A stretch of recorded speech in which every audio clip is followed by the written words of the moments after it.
So, hello Rashi. Good evening. Good evening to you too, Sharmila. How are you? So, I'm doing good, Rashi. How are you? Good, good, very much good. Thank you very much. Yeah. Thank you so much, Rashi, for joining this podcast today. Viewers, today we have Rashi Agarwal, who is a co-founder and chief business officer at Zypp Electric. She is a Fortune India 40 under 40, an angel investor, serial entrepreneur, and much more. Thank you so much once again. Rashi, I would like to start with a journey of yours. It's been a decade since you started your entrepreneurship journey, right? First with Let's Flaunt and now with Zip Electric. Can you please take us through the journey?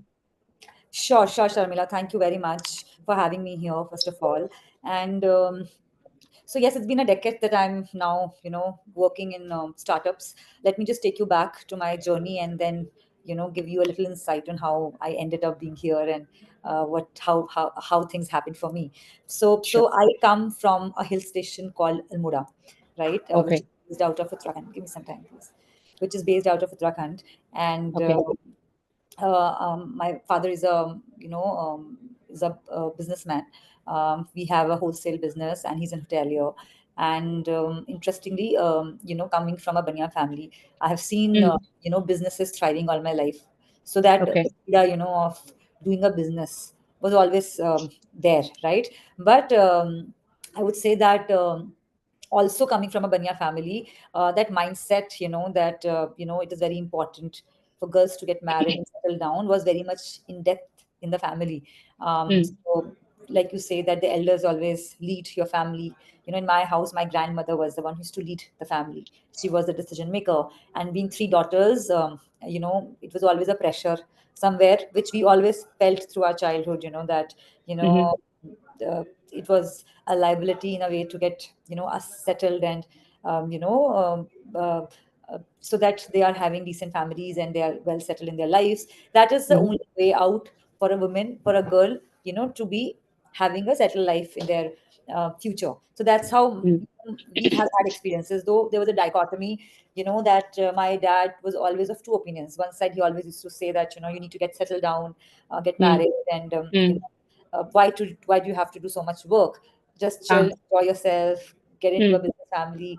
And in our families, girls don't work. This is the kind of mindset they used to have. And on the other side, unknowingly, knowingly, he always used to, give us examples of women who have done very well in their lives. And mm, somehow that discussion always used to ingrained within us. And we also did not realize that we kind of became very obsessed with, doing something in life or being at least financially independent. mm, Because the three of us, my three mm, the three of my two siblings and I, we all three were always very focused in life, that we need to do something, at least be in a position wherein we can take our decisions. That's how we started, living our life. My mm, mother was very supportive, and she was always of opinion that, the daughters, mm, either it's a girl child or a boy child, they should always be working, because it's very mm, important to be financially independent, irrespective of mm, which family you get married or whosoever your husband is, your father is. So, we were very that way. We were very well off family, and my dad was always having mixed emotions, because one side it was mm. my mom and the other side it was my grandmother. But having Grandmother. yeah, but Yeah. having said, I think I had a very comfortable, childhood. My dad was supportive, I would say, Mm, but at the same time, it was not that easy a journey for us. That, we are having a pathway to us wherein we just have to decide what we have to do and we just can move on. Though, if it mm, comes to, taking maybe education loan, I need not to take that, because my dad would not be comfortable me taking an education loan. So that way we okay. were very comfortable. But if I have to go out of Almora, my comfortable zone, and study, then that's something that is, an uncomfortable position for him. And he would say that it's better that you study here, do whatever you want to do, but I would not be comfortable sending you out of the hometown, because all our Mm, childhood we've lived in that, covered shelter, wherein we were always protected by a family. And Delhi NCR is always this crazy thought that how the world is outside and how our girls gonna survive and stuff like that. But I was a very different person altogether, Shamila. So I still remember 11th, 12th, I went to a boarding school. And when I okay. went there, um, there were a lot of girls who were actually crying coming out of their family for the first time, but I was the one who was extremely happy, because, I was like, I got independence. I am so wanting to do things on my own. I don't need to take permission. I don't. So that's how I was always, and then I Okay. guess the journey got started. I think I would give a lot of credit to my marriage, for shaping my life, because I always believe that your better half, is you are 50% of better half is. And I think the direction to do business actually came after, I got married, though I always had, Married. thing inside that I want to do something. In fact, I still remember while I was doing my job, one fine day our manager asked all of us that where do we see ourselves down the line 5 years from where we were. And Yeah. I immediately said that, I'll definitely be doing my business, wherein I had no Mm. idea what I was talking about. I never even thought about it, but I just said it. And It's a deep, gut feeling, something it's you my felt gut. inside. Yeah. Exactly, exactly. And then, when we got married, Akash and I were used to talk a lot about how we see our life, what we want to do, what are our aspirations, obviously. And that's how my journey started. I started Let's Flaunt while doing my job. So Okay. yeah, so I worked in a company called Standard Poor's Capital IQ. But while I was doing that job, I was not really very content, I would say, because I felt that Okay. there's so much more that I can do. So there was this, Okay. there was this disconnect that I always had, and I always used to discuss the same with Akash. And then, he really pushed me that why don't you do something of your own? And that's how Let's Launch started. For two So years. you started Let's Flaunt after your marriage. Yes, yes. So Okay. we Okay. got married in 2011. I was Okay. working in a company called Standard Poor's that time, and I started Okay. at Launch in 2014 while doing my Okay. job. So it was almost Okay. 18 to 20 hours of work I was doing every day for constantly 2 years, right? Because I wanted Okay. to create something of my own while doing job, because I did not really want to be in any point in time of my life be dependent on anybody. Mm. I was very clear on one thing in my life, that I want to be always be financially independent. I know my husband is very supportive. I never have So to worry about it. Yeah. yeah. So Rashi, like, I just sorry to interrupt, but many of them know your journey in Zip, but I can say 90% of them doesn't know your journey about Let's Flaunt, I guess. So why can't you throw some light about Let's Flaunt and how you got that idea and how was your journey there and what's your biggest learning there? So Sure. that will also really help a lot of entrepreneurs out there to, I mean, who are first time entrepreneurs. Basically, I just wanted to say because Zip is your second child, I can say. Let's Flaunt is your first. So please take us through the journey. Yeah. Sure. So, see, as I mentioned that, I started while working. So it was not like that I got the first idea came to my mind and we started with, of course, a lot of research, and we used to discuss a lot. And every Mm. day after coming back from work, I used to do research on what are the, interesting areas where we can do something. And, one fine day I came across this. So how this journey of Let's Run started, that, Akash had a, this reunion in his school, and he wanted to wear Okay. the Savior's t-shirt, right? But Okay. we were not able to get any good customized t-shirt. And we happened to realize that this is a big use case wherein, Mm. customization is in bits and pieces across the country, but there's no proper formal venture around this, and this could Okay. be a great way to start. And this is how Mm. we started exploring about fabrics, about printing, about lot of so we went from Ludhiana to Kerala to Tirupur, Tirupur. Tirupur, Tirupur. Yeah. right? Yeah. And to the Delhi, interiors, to understand what all fabrics we can use. Okay. We understood a lot of about printing, and then we explored a lot, and then we started an e-commerce venture, which was completely into customized offering. So of course, Akash was working, I was working, and he was a big support. Mm. 2 years, I work completely on this business model wherein we everything was we kind of created within us, because we wanted the right fabric, we wanted Mm. the right what do you call uh, what would you call the fabrication is one, um, Okay. the tailoring of the right Okay. t-shirt, Got it. and Okay. then the Mm-hmm. right fitting. So everything we wanted to be done in house, right? So that's how Mm. we kind of created the entire model. And we started with companies called Amazon, Flipkart. That time Shopclues used to be there, right? Mm. So yeah, so it started doing well. And after Mm. 2 years, then I realized, then the market has been created, the website, the business was doing well. So our idea was to basically share Mm. wear your opinion. That used to be our tagline. Okay. That whatever you want to wear that. Just don't wear which is available in the market, but wear your Mm. opinion. And that's how we Yeah. started this whole idea. We had a personal website also, and we were also selling in companies like Amazon, Flipkart, and likes, right? And 2 years later, I realized that I was doing decently well, and I was making good profits. So I left my corporate journey and then Okay. started full time in Let's Flaunt. I had a Got it. team of 50 plus people, making decent profits. It was a comfortable journey for me. And Great. very soon I realized that this business had a limitation because it was a commoditized business, wherein there are a lot of small shops all across the country. People Yes. are probably reaching out to them. And then I also realized that there's a lot of competition here. There's a limitation to this business, and you cannot go beyond certain level, Scale. Yeah. right? Beyond certain scale. So that's how I did this business for good 4 5 years. I was very comfortably making profits, but then that contentment was still missing, and that's how Zip Okay. Electric happened. And when Zip Yeah. Electric happened, Akash and I, we both completely went into it. He also left his job, and Mm. we both started from day one full time without Mm. having any backups. So that's how we put all our eggs in one basket. I stopped Let's On. He left his corporate journey, and we were completely involved in it. So that's how Let's Flaunt journey started, and then I moved to Zip Electric journey. But between Let's Flaunt and Zip Electric, also, we did a lot of we came across a lot of business Yeah. ideas. We did a lot of R&D. Some businesses, ended up at a prototype stage. Started only ended in only the discussion stage. So a lot of things happened, and then we started Zip Electric. So Mm. yes, No, initially it was Mobisi, right? Like yes. then it's Zip. So yeah, I know Akash from Mobisi time, and it's really a good pivot at the right time you have did, because initially it was cycles and then to the Zip Electric. So do you remember any kind of an I just wanted to understand any aha moment in the journey of co-founding Zip to shaping the EV space, right?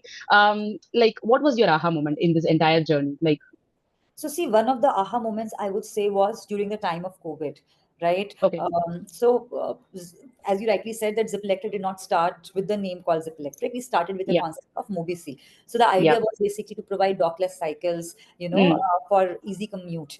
But very soon mm, we realized that, the Indian market was not really ready for it because of a lot of reasons, the weather conditions or the infra issues or the kind of mm, vandalism theft we had. Also, we realized that people were not really looking at cycles.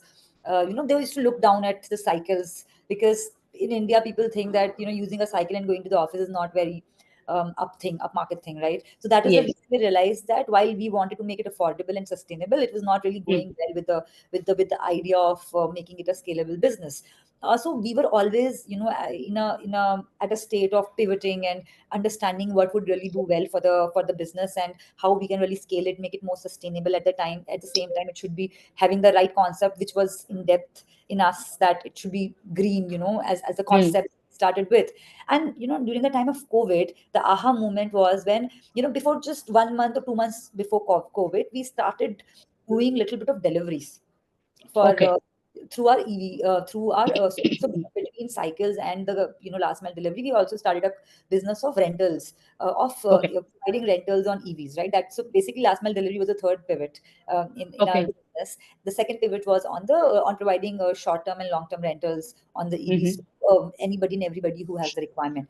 And during that mm, time only we started exploring a little bit about on the last mile delivery front, wherein we used to source riders, we used to provide support to all these e-commerce companies full fledged, wherein we'll okay, take everything for them.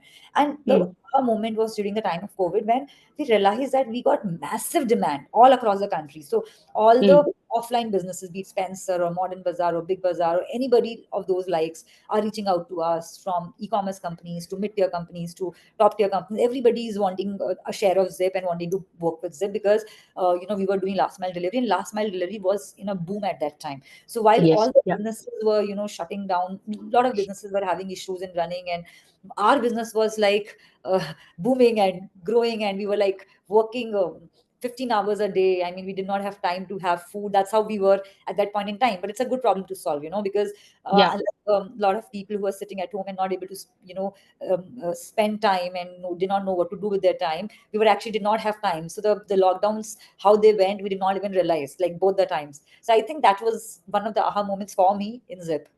hmm. I think it's really great to know because, I mean, as you rightly mentioned, it's a very good problem to solve, right? Yeah. during lockdown, I think it was a very, very important. And I think I can say like your second pivot have really helped, I think, to the place where you're in right now, right? Yeah. So you were delivering that time, but it is not a last mile delivery. So, I mean, that's really great to know. I thought this is only second pivot. I mean, good to know this is third one. Like second one was different, right? So, I mean, yeah, good to know about that, Rashi. And also, I mean, recently in one of your LinkedIn posts, right, you mentioned about a marriage. It's something about marriage. Like you have mentioned, don't transition everything at once, right? And about the movie Mrs. Right. So what is your thought on that? Like because many of the women are facing difficulty in managing both personal and professional life after marriage, especially. So what's your thought on that, Rashi? So see, what I mentioned in that article was primarily that marriage is a partnership. It is just not one side responsibility, and I think that is something which we are yet to explore a lot in our country, because right now also the position is more on women need to sacrifice, and she need to understand the Mm, requirement of the men and accordingly has to adjust, right? That is something which is very much prevalent. It is in depth. It is not something that we're mm, doing intentionally, because but we've been born and brought up this way. We've been told since the childhood that this is how it is. You are the one yeah. who has to go to the groom's family, which is okay, which is completely okay, Mm, that's acceptable. But at the same time, my only take is always that it, everybody has to make adjustments. You make adjustments, the other person has to make adjustments, but what kind of adjustments you are making is something that you should be very, very clear on. Like clear I about, a yeah. lot of women who've been asked to not do work post their marriage. I mean, that's if you are willing to do work, if you want to be out there and be independent, then that's a lot to ask in your Mm, marriage. I don't think that you should be okay with, right? okay. So it depends. If you're okay with it, it's completely okay. I mean, It's yeah. it's a Yeah. personal choice. But if this is a compromise that you're making and this is not something that you're okay with, then I don't think that's a right decision to make. Mm, So my only take is that, and post marriage, your life changes 360-degree. So make changes one at a time. Do not mm, completely transform your life, as per the marriage requirement, that you shift to a new place, you change your job, you leave your family, start living with a completely new family. So my only and I keep sharing these insights with my teams also, that it is good to of course adjust, and adjustment is anyways needed in marriage. You cannot survive a yeah. marriage without adjustments, but you should know which ones you have to make and which ones you don't have to, right? And you should be very sure of that. That is all my take is. But it is I mean, I think it's very, very I mean, I can say it's very sweet line because a lot of people don't understand. I mean, obviously adjustments are, I mean, as you rightly mentioned, it's very, very important. And but one at a time. Like we can't do everything in a one Yeah, single day, as you rightly mentioned. correct. Right. I think that sentence was really powerful. At the same time, it's very simple also. Whoever Yeah, is going to get into that, they can just take one at a time, and they can, so that they can easily resolve this problem, because it's not going to be that difficult for them. correct. And I think I liked that sentence very well. I mean, I was going through that post and I liked it a lot. I mean, it's a very simple and very sweet takeaway, actually. Thank So, and also, I just wanted to ask you, Rashi. I have seen, I mean, I know Akash for some years now, and and also I was just looking into your kid Ashra, right? I can see she is in the environment of a startup, right? So how is she really taking this, right? Because I can see some posts and also some videos with her, and I mean, how you're really able to take this particular thing, how she's understanding this particular startup concept and the business concept, and how she's really taking this. So see, she has almost have been in our journey. She used to come to office for almost 4 years. She's 6 years old right now, and Okay, almost in 4.5 years she's been to my office almost every day. She okay, so there was a time when she was not able to really adjust with small kids of her age. She was more pally with people with elders. younger kids, elders. And I Okay, used to be worried about this point, that she doesn't enjoy with her age kids.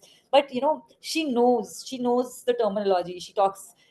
A lot of times you will hear I'll hear saying it's $1 billion, papa, it's $1 billion answer that you have to give. So this is how she oh. speaks.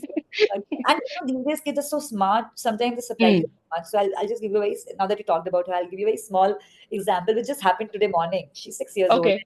you know um, we were just talking, and she said that, Mama, I have to go to my friend's place tomorrow for a stay over. And I said, Beta, Mama is not comfortable sending you for a Mm, stay over. You can maybe mm, go and come back, okay? But stay over, mm, Mama is not comfortable. So you know what she mm, said? Mama, you have to keep me happy. right? You need to fill my bucket. And I Oh, and I looked at her and I was like, what? I have to fill your bucket?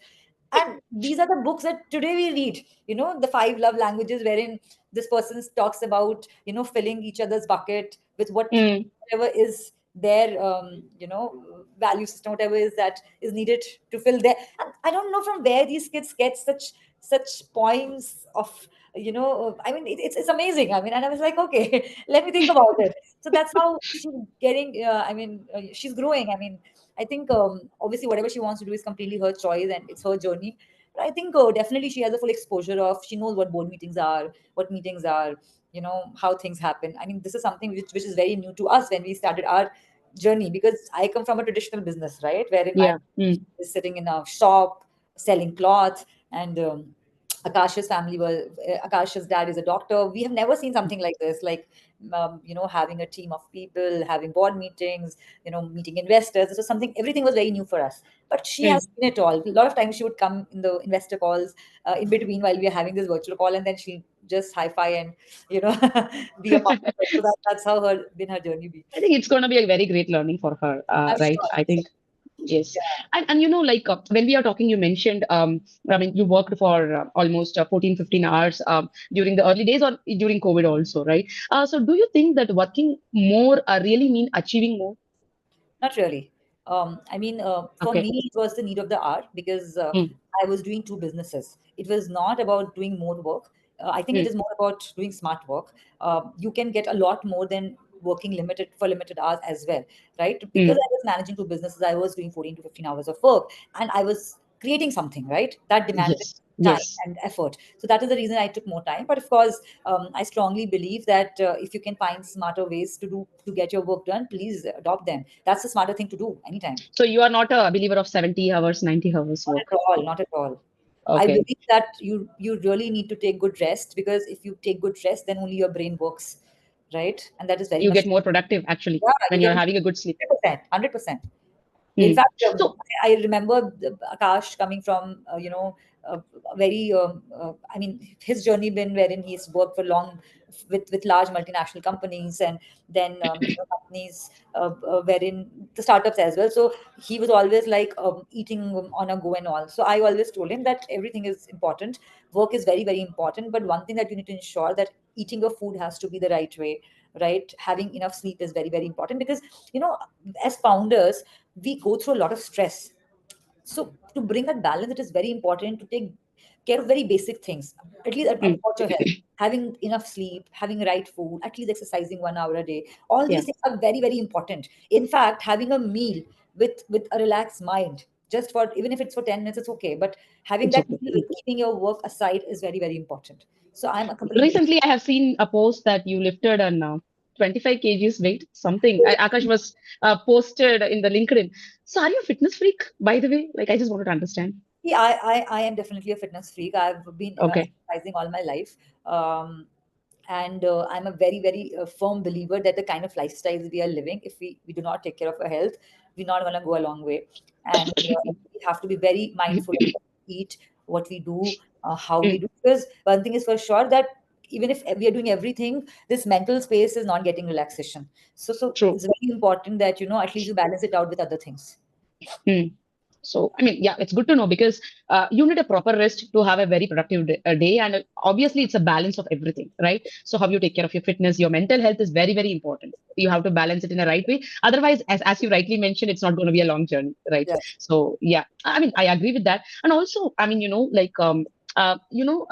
having said this, I just wanted to understand. I mean, I have interviewed a lot of others also in this podcast series. As a woman, okay, in a male-dominated sector, how did you turn your challenges into an influence? See, I would say that, honestly, I, being a privileged one, saying that I really did not come across so many challenges wherein I had to fight my way out. I think maybe it could be because, we were always a couple working in the organization. So it was Yeah. never, we probably could have couple challenges wherein Mm, the investor would probably would say that as a couple, I'm not comfortable investing in you or whatever. But not as an individual, not as a woman, mm, I probably would have faced these kind of challenges. And I think, I probably would have found my way out if there could be one or two instances like these, which I probably would, never keep in mind and consider them being challenges, because I mean, I really don't give a damn about, such small instances in my life. Yes, just concentrate on whatever we are doing and give the Yeah, best, yeah, right? yeah, yeah. So, thinking of being a woman in a male-dominated society, I think I'll put a lot of pressure on myself if I'll start, putting myself in a position like that. I think I've just been doing my job and Mm, finding my way out, in every possible situation. And I think I'm happy to say that I'm being a privileged one, wherein I have not really faced issues being a woman, per mm. se. Actually, like, talking about Zypp, right? Zypp Electric. So Zypp Electric stands as a fifth fastest growing startup in India today, and notably the only EV startup on that list, right? And recently, you also crossed a remarkable milestone of 21 million zero emission deliveries. So it's a very big thing. So how do you really envision Zypp Electric continue the future of redefining the future of sustainability and urban mobility in India? So how do you see it? See, it was a great news which we got to know yesterday, that we've been one of the fifth fastest growing Yeah. company, and it's a great validation. We all are very happy and excited about this news. So definitely, the vision is very clear for all of us. The idea is that when we talk about sustainability, we always offer very firm belief that EV is the way for the Mm, mode of commute for the country. The next, the way to move on the mobility side, right? And hence we feel that the one area which can really can create a lot of difference is the last mile delivery area, because the mm, e-commerce companies are growing massively. yeah. As you know, the quick commerce has grown, and it is Yeah. definitely growing with leaps and bounds every passing day, right? So I feel that if even if we can do conversion of these IC engines to EV, that will be a Mm, big leap in the EV industry. And I think that would be a massive scale for Zip as well. So that is mm. what our vision is right now, that we would want all the petrol bikes, at least who are delivering today via petrol, should be moved to EV. That's obviously yes. And also, like ESOPs for your delivery partners is remarkable. Thank So, you. I mean, it was during Diwali, I think last year Yeah, yeah. Diwali, or yeah. Yes. I mean, I was really excited and happy to, I mean, see the news. So, I mean, how it happened and what was the ideology behind that? So see, the idea of ESOPs is simple, that you would want few people, while you want few people to be a part of your journey, Mm, and be a part of the ownership of the company, right? Because they have come a long way with you and have contributed the real way. That's what ESOPs are for, right? It's just not for mm, the founders of the company; it's for everybody who's contributing, and they can also think of wealth creation. So we just realize that why it should only be limited to employees. If there are so many mm, few riders who've been a part of our journey, who are the real customers for Zip, and they've been working for us for a really long time, and yeah. they're being a support system, then why not share a part of Zip with them as well? And that was the only idea. That was really a kind gesture, actually, like very nice to know about that. And when you spoke about I mean, you're bringing up in Almora, like I just wanted to know what did you tell to your younger self, just before you stepped into your entrepreneur journey? To my younger self, Yes, before I started my entrepreneurial journey, yes, I think every step in your life is a learning phase, and I'm not sure if I would want to change anything in the way that I have experienced life. Because everything was a stepping stone to where I was, and mm, I have thoroughly enjoyed in my life, right? yeah, mm. But I would say uh, that To a girl in Almora, to a girl they, in Almora, uh, Almora.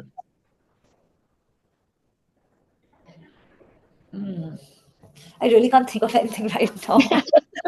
Okay, Yeah, I'm not sure. I'm not sure, because that's fine. always been about, I mean, what I tell to women, I think I've been doing this, and I think that has always been my personality. So I think I was happy with my younger self. So Okay, then it's fine. Like, okay, that's absolutely fine. And also, I just wanted to ask you this. So this podcast name is "She Leads, She Inspires." So I just wanted you to fill it. So she leads, she inspires. Then she, can you fill that? she leads, she inspires, uh, When she when she walks the talk. walk the talk. Yes, Okay, why not? yeah, okay, nice actually. And one woman who inspired you, inspired your leadership journey, and why? I think I mean there are a lot of women who have inspired me. My mother has inspired me a lot. My sisters have inspired me a lot. I think Indra Nooyi is one woman which I really like, and Okay. I hear her a lot. She's so well articulate her opinion and put across her thoughts and ideas around, and she creates such a great balance between her personal life, her office life. She's grown massively in her Yeah. career, and at the same time, you feel that you can relate with her even when you have not met her. So I think she Mm. has really been very inspiring for me. Great. Great to know. And the books that you wanted to suggest. The books, okay. So see, though I've not really read a lot of books recently, but I've been Okay. an avid reader and I really enjoy reading books. But I think very basic books I'll suggest, which any newcomer, if wanting to start reading Yeah. books, can start with, and this could really transform your life because Mm. these books are powerful, right? And these are Okay. bestsellers. Everybody probably would have heard of these books, but even if you can adopt 20% of what these books have to say, I think that would be Mm. a lot for you to change your life. And Okay. one such book probably would be Atomic Habits, and everybody probably would have heard by James Clear, I believe, right? By Yes. James Clear, Atomic yeah. Habits. Atomic Great Habits. book it is. Yeah. Yeah, yes. The way they have, shared the insights of how you can really adopt habits, the nuances of Habits. how you should do it is so interesting. And, because we want to change our life, we want to be disciplined, we want to have perseverance, but it becomes difficult to adopt those habits. But Yeah. if you follow the way, the rules, the guidelines that they have mentioned in their book, I think it would be, I think, very It's a easy. small things, right? Right, it will be And an it. easy journey for you to pick things and Yes. transform your life completely. And Yes. the second book probably I would suggest would be Ikigai, which is again a very common book, but the Japanese secret to a happy life, right? And Yes. a long and a happy life. And I think again, I think After I still remember after reading Ikigai for first time, I just went to supermarket. I was searching for this jasmine flavored green tea. I mean, I think that was the first time I was hearing the word jasmine flavored tea. I think very healthy habits they have. I think Ikigai has a lot of takeaways. Yeah. I mean, yeah, I mean, just how important it is to have, a society, a community that will elongate your life. I mean, these are things which you probably would not even think. Yeah. In today's life, people are so much busy in their own self that they don't realize the importance of friendship, family, right? And these things, when you read such books, you Mm. realize that it's just not about just running and, achieving or targeting some Achieving. life, or it is just not about having a healthy lifestyle. It is also about much more than that. Your basic lifestyle, your Yeah. the journey towards how you think, how you feel, how you talk to people around you, how you create a community, how your networking is. Everything is so important. So I think this book is again has given me a lot of perspective in life. And even if Yeah. it's a very basic book, probably a lot of people would have read it. I would still recommend this book for everybody to read and Yeah. understand basic nuances. And if can be followed even 20%, I think that could be very helpful. I mean, lot of takeaways in the book, A lot of actually. stories, yeah, yeah. Yes. And I So, think basic needs to be right. I mean, we talk about big, I mean, multiple books, but this is like a one very basic book which yes. need, which can give you a lot of perspective about life, right? So, True, true. And you remember in that book, there will be one more thing like this old couples used to meet every day and they used to sit and talk. I mean, as you rightly mentioned, there are multiple things. Like it's not about one small thing. And also, at least 10-15%, if we can able to adapt, or maybe if you are taking that up and implementing, that's going to be really great. I yes. mean, yeah. And this podcast is a Women's Day. I mean, actually, it's for an series for the Women's Day. So, what do you wanted to finally say to the women out there, Rashi? So, I just wanted to hear from you. You have anything specific that you wanted to say to them? So, to the women, I would say that please always be financially independent. One thing which should be the core of any women. Of course, I can understand if there are limitations, but if you have an opportunity, do not let go of it. Even if you have Mm, to do a little bit more effort, it's very important to be self sufficient, self supportive, right? mm, Second, I always tell women that please, think big, dream big. If you dream to touch the sky, then only you'll come somewhere middle. And in India, I sometimes feel that women is scared of dreaming, and they don't dream to reach certain level, because they fear society, they fear their surroundings, or they feel that there are limitations, they cannot grow this way or that way, which could be a possibility. No, nobody's questioning that. But at least dream. Once we'll start thinking about it, then we'll reach somewhere, right? If we'll We not will even eventually think get about to it, there at least. yeah, even if we'll not think about it, how will we even, reach there? As I, mentioned the other time to you, that when my manager asked me, I just said that I'll probably be doing my own business. I did not even know how will I get started. I did not know anything about business, but we just, I You just just did thought, it. yeah, I Yeah. just started thinking about it. That's how Yes. things happen, right? So yeah, so my two So cents to the women out there. thank you. Thank you so much, Rashi. And also, I just wanted to say you inspire a lot of people out there because you're writing regularly in LinkedIn. I think that is one of the powerful medium now. Like people are hearing your thoughts and, your thoughts on the movie like Mrs. or your thoughts on getting a car for yourself. There are multiple things, right? So keep on writing and keep on inspiring people out there because I am regularly following you now for past 1.5 years or 2 years, I can say. Yes, of course, yes. Otherwise, I wouldn't know all these stories, right? So I was regularly following up you. I think you should continue doing it, and you should continue. Even I have heard from one of my colleague in office and about your car post, especially when I said to her today that I'm going to do a podcast with you today. She said, that LinkedIn post was really good, no, about that car she mentioned. So, and then I felt, yes, you are inspiring a lot of people. Keep on doing that, Rashi. And I think, I mean, I'm wishing you a lot of success moving Thank forward. you A so lot of much, and likewise. And I yeah. really enjoyed the talk that we had. Thank you very much for having me. Thank you, Rashi. Thank you so much. Yeah. All right. See you. Yeah. See you.